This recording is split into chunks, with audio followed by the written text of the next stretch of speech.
I'm giving you guys a warning right now. If you don't like cursing in my videos or anything like that, like vulgar language, I'm not going to bleep any of this. This is just going to be pure, like, just the video. So I'm not going to put any bleeps. I'm not going to do anything like that.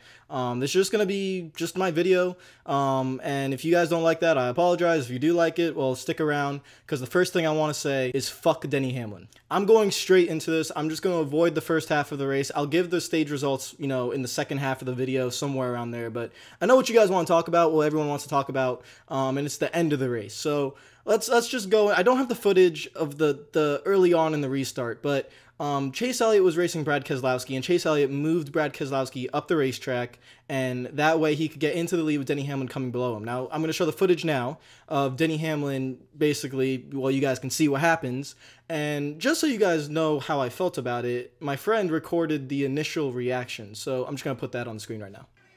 Come on, come on, come on, come on, fight. Shit. Come on, come on, come on, come on, you're good, you're good, you're good.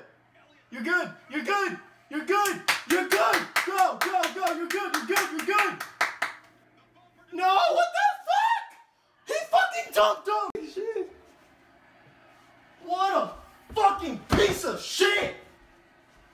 Fuck, you're a piece of fucking shit. I don't want to break your switch, god damn it. Fuck.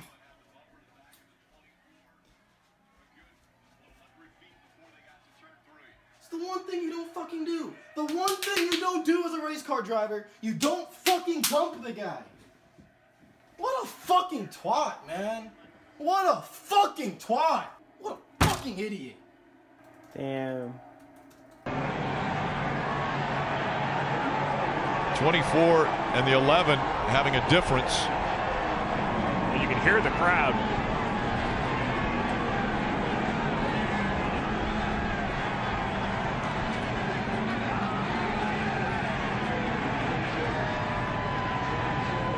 So obviously you can tell I was very upset and almost broke his switch. I did not want to do that. But there are reasons why I'm upset. If you guys haven't seen this, well, you just saw it, so you know what happened.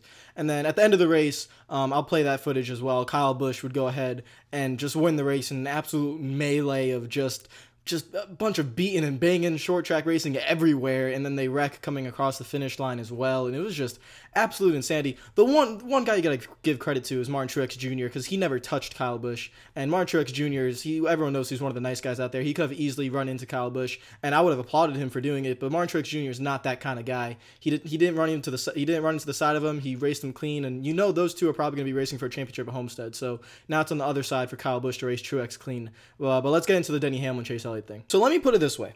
You guys saw my initial reaction, and why I'm so pissed and why I'm so fucking upset is because that is, like I said, is the number one thing you do not do as a race car driver. The number one thing. The number one thing. If you do anything in your life as a race car driver, the number one thing you do not do with a driver you have no history with, you're good with, he's never hit you, he's never run into you, he's raced you clean, you've raced him clean, you guys have never had any problems. The number one thing you don't do is when you are racing for a win, you do not dump that guy. Never. There's no excuse to dump that fucking guy. No excuse. If you dump him, it shows how much of a coward you are and how much of a prick you are, because everyone at this level is good enough to understand the limits of their car. You know how to bump someone. You know how to move someone up the track like Elliott did to Keselowski, or how many drivers did to everyone that last couple of laps. You know how to do that. You know how to move him up the track and then carry on. You never wreck the guy. You just move him up. You want to do a bump and run? You know how to give the bump and run to get him loose, move him up the track, and then get into that left rear and move them up the track even more.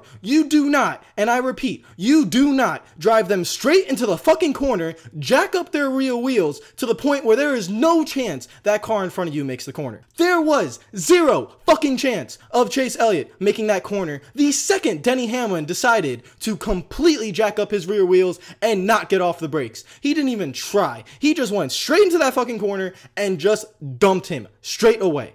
There is no ifs, ands, or buts about it. If you look at that differently and you think that's not what happened, you need to get your eyes checked. And if you're a Denny Hamlin fan and you think that's not what happened, that's just your biased opinion, pretty much, that you're blind. Every racing fan knows. Even Kyle, if you listen to the post-race, Kyle Petty and Dale Jarrett, Even they know how dirty that was. That was, by far, one of the dirtiest moves I've ever seen in racing.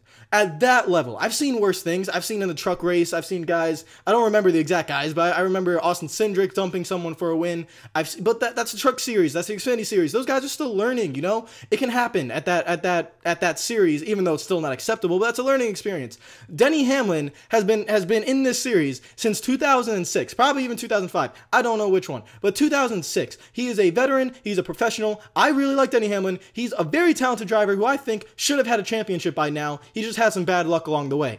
For him to do that is absolutely pathetic and shows how much of a fucking coward he is. So I just want to say that one more time. Fuck you, Denny Hamlin. Straight bullshit. That's all that was. That was straight bullshit. There's no ifs, ands, or buts. There's no looking at it and being like, hey, maybe he, couldn't get off the brakes. Maybe he just misjudged the corner. You could think like that. No.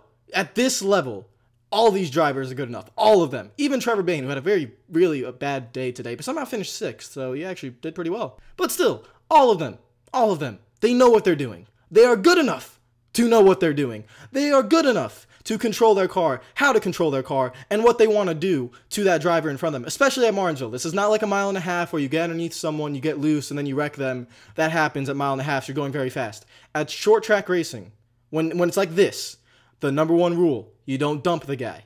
And that's what Denny Hamlin did to Chase Elliott. Chase Elliott did a very aggressive move to Brad Keselowski, but what is the difference? What's the one difference? Chase Elliott did not wreck the guy.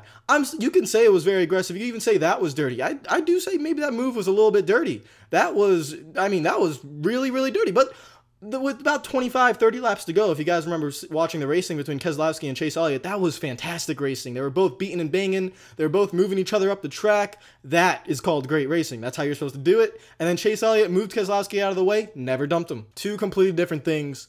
And yeah, I still have so much more to say about it. You can even see at the end, Denny Hamlin just drove Ryan Blaney into the fucking inside wall. I have no idea what the hell he was doing. I know there's one excuse for that sometimes. Maybe you lose control of the wheel because your cars are attached. But no, that was just pathetic. He just drove straight into the inside wall, caused that big wreck. Kevin Harvick finished 5th with his car on fire. And he probably won't be any happier than that. Because if Chase Elliott would have won that race and Kevin Harvick would have finished wherever he was, like around 10th or something, that would have been bad for Harvick. But Harvick was able to finish 5th with his car on fire, and Kyle Busch won the race, so he's still pretty good in that 4th spot. Yeah, so I'm pretty heated, as you can tell. I am very, very heated. This is probably the most upset I've been in a very long time. Am I a Chase Elliott fan? If you guys are new to the channel, am I a Chase Elliott fan? Yeah, I'm a Chase Elliott fan. But guess what? If that was Kyle Busch, if that was, I don't know, let's put Trevor Bayne in there. If that was Cody Ware, if that was Danica Patrick, I don't care who that was.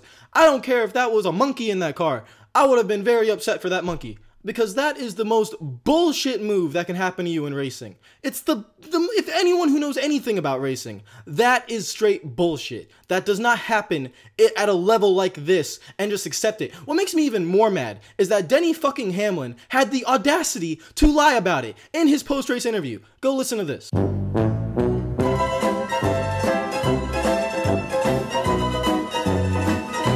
He doesn't even own up to it. He doesn't even own up to it. You could have easily said, I am sorry. I dumped Chase Elliott. I apologize. It was for the playoffs. I went in over a little of my head. No, what he says is, oh, everyone's going to Homestead, and, you just got to do what you got to do. Everyone was wrecking everyone at their last couple of laps. So guess what? I guess moving guys out of the way and dumping them is two completely different things now, because you didn't move them out of the way. You dumped them. That's a completely fucking different thing. And the fact that you had the audacity, because I know you are smart enough, Denny Hamlin, to just fucking look at that and be like, you know what? Nah, it was okay. I just dumped him. I just moved him out of the way. It's unfortunate that I wrecked him. I had his rear wheels jacked up, but it is what it is. I was racing for a Homestead. I never did anything wrong. The audacity that you had to even say that, to even think like that, when I know you don't, and you're just trying to save face. The entire crowd was booing you, by the way, because everyone knows how much of a fucking prick you are. So the fact that you even lied about it is even worse. That makes it 10 times worse. That's why I'm so heated, because I know for a fact you do not think like that. You knew you dumped him, and you couldn't own up to it, you fucking prick. Some bullshit, honestly. Some bullshit. Like, I've not been this angry since 2014 Texas. I can honestly say that.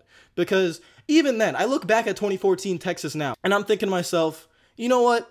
I could see Brad Keselowski's point. There was a gap there. Gordon, even though it was on an initial restart, but there was a slight gap. And as the good old friend Ayrton Senna says, if you don't go for a gap, you're not a race car driver. I can see it now. As a Jeff Gordon fan, I was very biased, but I could see it as to why Keselowski might have thought, he had the gap, he could have gone in there, and then it cut Gordon's left rear tire. And, that's a racing incident. I look back at it now, I understand it. I still love that Gordon completely nailed the shit out of him, but still, I understand it. I come today. I'm more, knowledgeable about racing. I think we all are. I could look back at that 5 years from now. I could watch it again. My mind's not going to change on that. No matter if I'm a Chase Elliott fan, William Byron fan, Danica Patrick fan, even though she's leaving the sport in 4 weeks, it does not matter. I'm going to look back at that one move, forget who the drivers are, and be like, wow, that car in second place, that's dirty as fuck. You can ask someone who doesn't even know anything about racing, hey, what do you think about incident? Who's at fault? They're going to be like, wow, that car in second place, that's a pretty fucked up move. So it's just straight bullshit. That's all it is. It's straight bullshit. All right, now let's go to the race results. So Kyle Busch wins the race. Martin Truex Jr., he finished the second. Clint Bowyer, Brad Keselowski, Kevin Harvick, third, fourth, and fifth. Trevor Bayne in sixth. Denny Hamlin, seventh. Ryan Blaney, eighth. Matt Kenseth, ninth. And Ricky Stenhouse Jr., 10th. Now, the guys who stand out here, definitely Brad Keselowski. He was able to make his way back. He got moved out of the way. He got moved outside the top 10, I think, or somewhere around 9th or 10th place. But he was able to fight back to fourth. I didn't think today was a must-win for him. I truly don't believe that. I think he's still going to be good in on points. He just needs, I would say, 2 more top 10s. And I think he's good. I mean, Kyle Busch has won a race. I think Truex is very likely at Texas. Phoenix could be Harvick. I mean, I don't see Brad Keselowski not making it on points. I think he just needs the top 10. Top 10 at Texas, top 10 at Phoenix, and I think he'll be good. Ryan Blaney did what he had to do. Denny Hamlin, that fucking prick, did what he had to do. And it is what it is. Kevin Harvick, he's going to be very happy about that. Kevin Harvick's going to be very ecstatic about 5th place. And also that Elliott did not win. Because if one of the drivers behind Kevin Harvick would have won today, that would have put Harvick in a really bad situation. But because they didn't, Harvick still has that 4th spot. He's still good. Like he said, for Harvick, if Keselowski and Truex win a race, that's not bad for Kevin Harvick. He just has to continue doing what he's doing. He'll be 4th in on points. But yeah, it is what it is, guys. Listen, I might sound very upset, but that Martinsville race, that's why I love Martinsville. The entire race was great. I know some people thought it was kind of boring at parts, but Martinsville's like that. The leaders are always very close to each other, battling lap traffic and all that good stuff. That's why NASCAR needs more short tracks. They desperately need more short tracks. I just don't understand why we can't, just a short track isn't as expensive to build as like Daytona. You can go and try to get some land and build a nice short track in a nice area. We need more, because this is why people follow NASCAR, for these races, for these fights, for these incidents, for this drama, this intense racing. So the racing between Keselowski and Elliott was fantastic. The racing earlier in the race between Kyle Busch and Brad Keselowski at the end of stage 2, I can show that here. Keselowski and Kyle Busch at the end of stage 2, and the lap traffic and everything. That's great racing. Like, this is some great stuff, and you always want to see this kind of stuff, but we don't get to see that every week because we go to a mile and a half, and we go to a mile and a half, and we go to a mile and a half. The last 2 weeks before this race, or the last 3 weeks, we had 2 mile and a half. We had Kansas, and we had Charlotte, and then we had Talladega in the middle. Next week, we're going to Texas, another mile and a half. Sometimes people don't want to see all those mile and a halves. They want to see more Martinsvilles. They want to see more Bristols. They want to see more Richmonds. People want those kind of races because that's where that's where you find your real drivers. Real drivers are portrayed on short tracks. Why do I always say Kyle Busch is one of the best talents I've ever seen? Guess who won today? Kyle Busch. That kind of stuff, that brings out the true drivers. It brings out a driver's character, a driver's morals, the ability for a driver to handle mechanical grip and to manage tire wear and all that good stuff. That is what racing is about. That's where you find your true talents. That's why I'm not surprised that Chase Elliott in his second year is this good at Martinsville. I'm not surprised, because I know Chase Elliott has legendary talent within him. He just has to be able to establish that. And it's also why after today, I'm not really surprised Denny Hamlin is a prick and he hasn't won a championship, because after today, it shows the race car driver you are. Short tracks. Why do you think all the NASCAR legends, all of them, Darrell Waltrip, Cale Yarborough, Richard Petty, Dale Earnhardt, especially Dale Earnhardt, Jimmy Johnson, Jeff Gordon, they are all amazing at short tracks. Why? Because that's where the talent lies. So it is what it is. That's the Martinsville race review, I guess. I know I didn't really do it like I usually do, but I knew what you guys probably wanted to hear, and I knew what I was most passionate about, and yeah, so it pisses me off that he didn't own up to it. It pisses me off that he's going to lie about it. It pisses me off that he just dumped my driver into and didn't even get the win. You know, to be honest, I wanted him to win at that point. So then Elliott could go on a victory lane and slap his fucking face off. But Chase Elliott won't do that because he's the most well-raised 21-year-old I've probably ever seen. Way better than me as well. I mean, way better than any of us. If you have nothing nice to say, don't say it at all. Well, I definitely did not follow that in this video.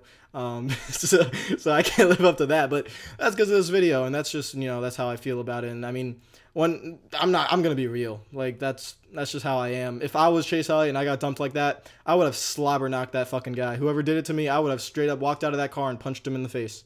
And I mean, sometimes in racing, that's what you have to do to be respected. There are two ways to be respected. You could be like Chase Elliott and be very humble and be like, I don't want to talk about it. Maybe drivers will respect you that way. Then there's another way to get your drivers respect, and that is when you are done wrong, because most of those drivers in the garage know what happened to Elliott and know he was done wrong by it. They know that now, you know, if you go and just slobber knock him like Gordon used to do, you would respect Gordon because you know not to mess with that guy. And that's just how it is, and that's how you gain respect in the garage. And I'm just annoyed today because you saw the true colors of a driver that I thought was really good. And, you know, it just is what it is. But some drivers are like that, and, you know, some aren't. But at the end of the day, you know, will Denny Hamlin win a championship? Will he win a championship? And will Chase Elliott win a championship? I think we all know Elliott will win a championship before the end of his career, while Denny Hamlin is still trying to save his in his 12th or 13th season as the little prick he is. So if you guys liked the video, hit that like button. If you're new to the channel, make sure you subscribe. Follow me on Instagram. Follow me on Twitter. Twitter was pretty lit today, to say the least. Comment down below, I guess, you know, what was your thoughts on the race? I'm not going to hold back the comments at all. I'm not going to really, like, monitor the comments. You guys can go in on it. If you guys want to argue about it down there, go ahead. This should be interesting. This is what NASCAR needs. This is exactly what they need. They need drama. They need racing like this. They need short tracks to help grow the sport, and this is why I love Martinsville. And I don't know. Let's see what happens at Texas. It's not over yet. See you guys later. Hope you're having a fantastic day, and peace out.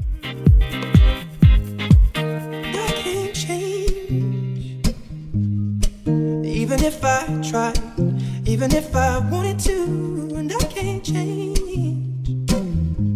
Even if I tried, my love, she keeps me warm.